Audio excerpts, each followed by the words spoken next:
Сайн байцгаана уу хүүхдүүдээ. Өнөөдрийн манд хичээл Монгол хэлний хичээл зөв бичгийн 4-р хичээл орно. Ийн, ийг нөхцөлийг зөв залган бичих.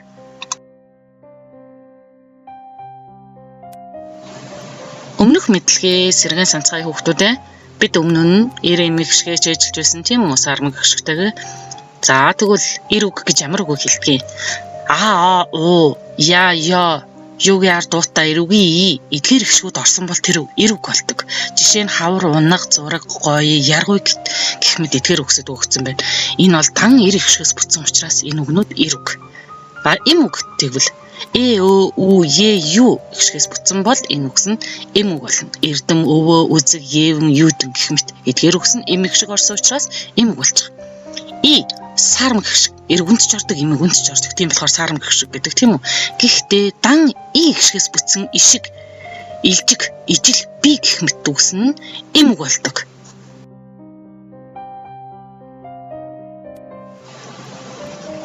Эм үгэнд эмгийн нөхцөлийг залган бичих. За эм үг гэдгээ манай хүүхдүүд мэдж байгаа тийм үү? Жишээ нь дан гişгээс бүтсэн мөн ю гişг орсон байх юм бол тэр үг эм үг болдог. За жишээ нь гişг орсон учраас эм үг болж байгаа тийм үү? За эм үгийн залгаж байна. Мөн гэр, дэвтэр, үлгэр, хүүхэд эдгээр үгс нь бүгд эм үг болно. Эм гişг орсон учраас мөн эм үгийн залгаж бичнэ. За эм үгэнд эм үгийн залгаж бичдэг. Хизээч эр үгийн залгаж бичдэггүй. За зарим хүүхдүүд алддаг учраас багш нь сануулж хэлж байгаа. Эр үг гэж ямар үгийг хэлдэг вүлээ? Я, ю гişгээс бүтсэн үгийг эр үг гэдэг. Эр үгэнд эр үгийн залгаж бичнэ. Жишээ нь хавар гişг орсон учраас эр үг болж байна тийм үү? Тэгэхээр эр үгийн залгаж байна. Мөн гар, аав, ном, газар гэсэн эдгээр үгс бүгд эр үг гişг орсон байна шүү дээ. Тэгээд эр үгийн залгаж бичнэ.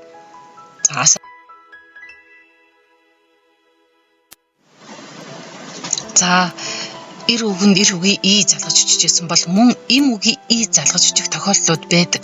Жишээ нь ч, иш, хэлний гэ зүйлний тэмдэг кагаар төгссөн эр үгэнд эм үгийн залгаж бичдэг. Жишээ нь чэшээр төгссөн эр үгэнд бүгдээрээ эм үгийн залгаж бич.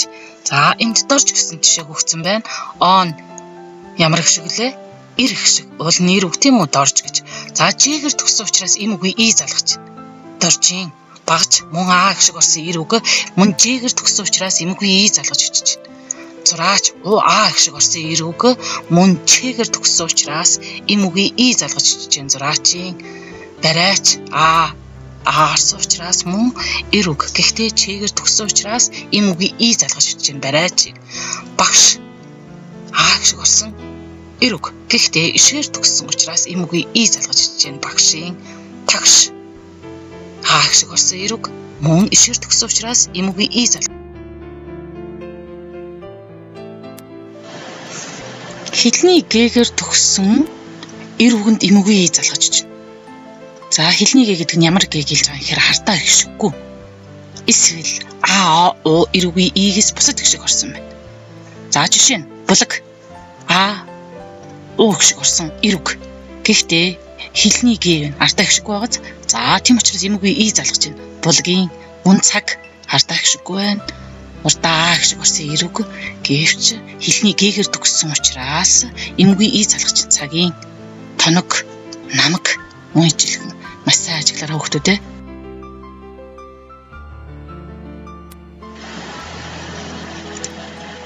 Зүйлний тэмдгээр төгссөн эр үгэнд эм үгийн залган бичнэ. За жишээ нь морь гişг орсон эр үг зүйлний тэмдгээр төгссөн учраас эм үгийн залгаж бичнэ. Морийг тах гişг орсон эр үг мөн зүйлний тэмдгээр төгссөн учраас эм үгийн залгаж байна. Тахийн хонь, говь, тал гэх мэтчлэн гişгүүд орсон эр үг байгааз. За зүйлний тэмдгээр төгссөн учраас эм үгийн залгаж бичиж байгаа. За маш сайн ажиглаараа хүүхдүүдээ мөн дэвтэртээ тэмдэглэл хийн шүү. За игээр төгссөн эр үгэнд эм үгийн залгаж чинь. За жишээ нь анги гişг орсон эр үг игээр төгссөн учраас эм үгийн залгаж. Ангийн бид нар дэвтрээ хаягладаг шүү дээ. 2 дугаар ангийн гэд. За мөн салхи гişиг орсон эрүүг ийгэр төгсөн учраас эмгүй и залгачин салхийг горих. А гişиг орсон эрүүг мөн ийгэр төгсөн учраас эмгүй и залгаж чиж. За гадаад К-гаар төгссөн эрүүгэнд эмгүй и залган бичдэг. За бидний хамгийн өргөн хэрэгэлдэг математик гэдэг үг авсан байна багш. А гişиг орсон эрүүг гэвч К-гаар төгссөн учраас эмгүй и залгаж чиж. Математикийн дэвтэр математикийн ном гэж ярьдаг тийм үү? За тэгвэл бичгтээ математикийн гэж эмгүй и залгаж чиж.